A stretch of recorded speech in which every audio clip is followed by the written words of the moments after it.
Next on Worcester News tonight, a Sutton gun dealer is out of business. The Attorney General says he was illegally selling firearms. And a major snowstorm is heading to Worcester. How weary road crews are preparing for snowfall. Thank you for joining us tonight. I'm Catherine Andrioli. We begin tonight in Leicester, where there is a report of a rollover accident. It closed a portion of Stafford Street. Few details are known at this hour. We're told it was a very serious accident. Leicester police did close part of the roadway around 690 Stafford Street around 8 o'clock Wednesday. Officers were redirecting traffic. Our camera was not allowed near the scene, and an officer on location could only tell us it was serious. No word of how many vehicles were involved or the extent of the injuries. The Leicester Police Department could not confirm any information when we called there this evening.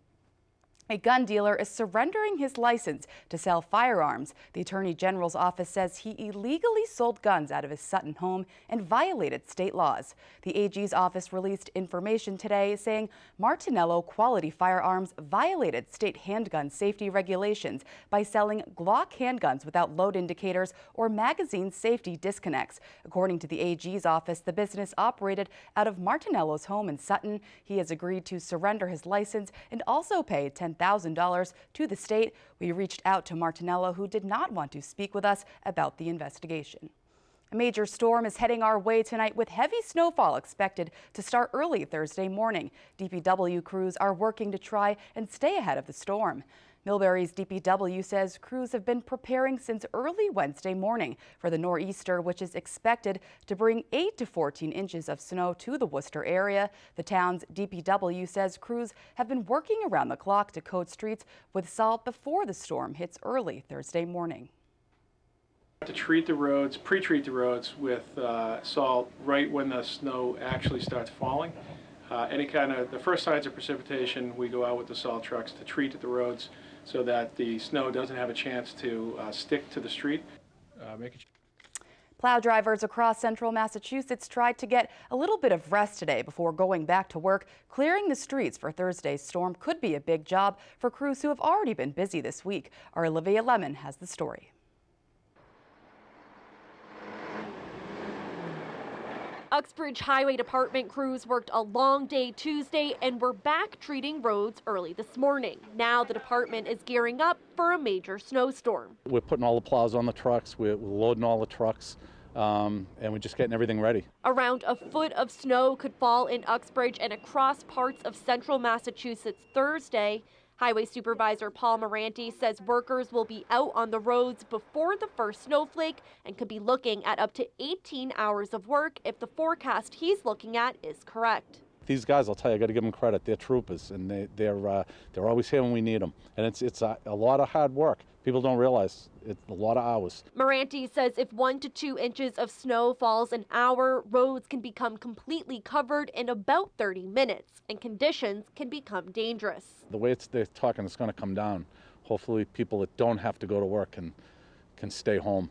Meanwhile, Jerry's Hardware in Worcester has been busy selling shovels, ice melt, and scrapers. They're coming in, yes.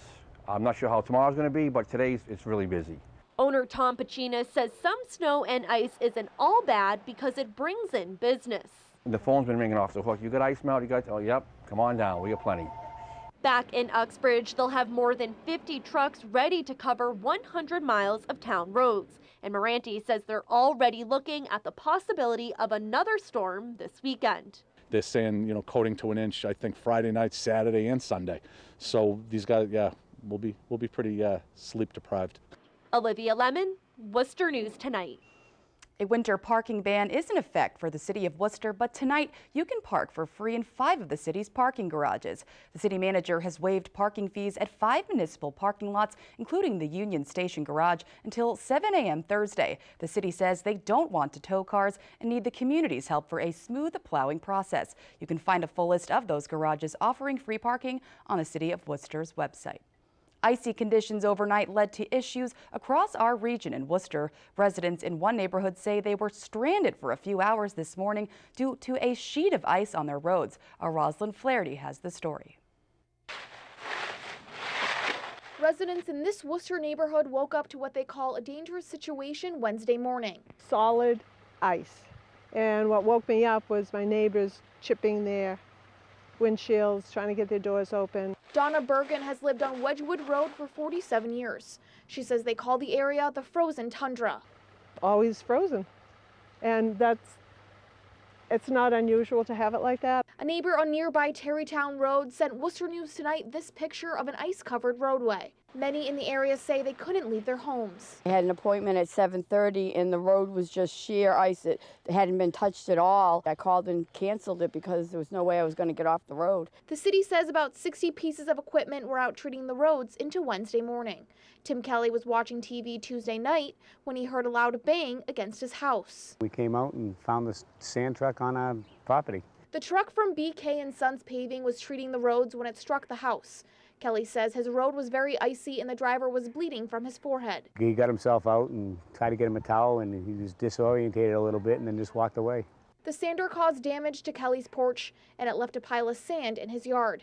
Kelly says he isn't sure how much it will cost to fix it. Got to have someone take a look at the foundation. The Worcester Police Department truck team is currently investigating the incident. The city manager's office says they have reached out to the homeowners and have offered to work with them to make sure they are compensated for any damages. I usually park my truck right here. And last night, because of the ice, I parked it on the other side. Thank God. Rosalind Flaherty, Worcester News Tonight. New developments on a snowplow controversy in Southbridge. Residents of one neighborhood still need to come up with the money for plowing services. And with snow on the way, they are not happy. Abby Nice-Goda has the very latest. There's absolutely no other options. We are stuck. Elizabeth Hoffman used to look forward to snowstorms. Not anymore. Instead of paying a bill, we're paying the snow because it's more important. Paying to clear the streets in 2 Southbridge subdivisions after the developer told the town he couldn't. And I went around scraping, and then I had to sand. It's why neighbors are taking cleanup into their own hands and taking up a collection for when they can't do it themselves. This storm, we do not have enough collected. We're actually behind. So they're probably going to send an email saying tonight, drop off money. It's money the developer told the town he didn't have, but so far he's been unreachable. And town officials say there's been no update since they told us why they couldn't take over in December. We can't put all the taxpayers in the town into liability by going in and plowing a road that doesn't meet town standards. So for now, a garbage barrel full of sand sits at the entrance of Hunter's Ridge for anyone who wants to pitch in before the money they've collected runs out. What about we have another one this weekend, and the other week that money runs out, we have to contribute more, and it seems like it's a never-ending battle. It was a year ago today, the city of Worcester announced professional hockey was returning. The Worcester Sharks left after the 2015 season, but this fall hockey fans will have a new team to cheer for. Our Andy Madison has the story. First, there was the announcement. Worcester as the 29th member of the ECHL to begin playing. Then came the official team name and mascot. In the first few months, it was a staff of 2 in Worcester, which included former Sharks executive Mike Myers. The fact that it was an expansion team and not a team moving here, so it was really starting from scratch. I think those pieces really made it enticing. A year later, the Worcester Railers team is taking shape. They've moved into a bigger office and have an 8-person staff. Wednesday, they took a quick break to celebrate their 1-year anniversary, and then it was back to work. We're working on our schedule with the league, working on our affiliation agreement, making sure that's secured, and all those things lead up to June. June is when the team can sign players and add coaches. When the Railers take the ice in October, it'll be the first professional hockey game in Worcester since the Sharks left in 2015. And it was all possible thanks to owner Cliff Rucker, who first took interest in Worcester when he met with Tim Murray. We were able to introduce him to Worcester, meet many of our business leaders and government leaders, learn the revitalization that's taking place in the community, and it was something he ultimately decided he wanted to be a part of. The Railers' first game is now 8 months away, the beginning of a new era and the end of a long journey to bring hockey back to the city. October 14th, the first game, and I expect that the DCU Center will be sold out for that first game. Andy Madison,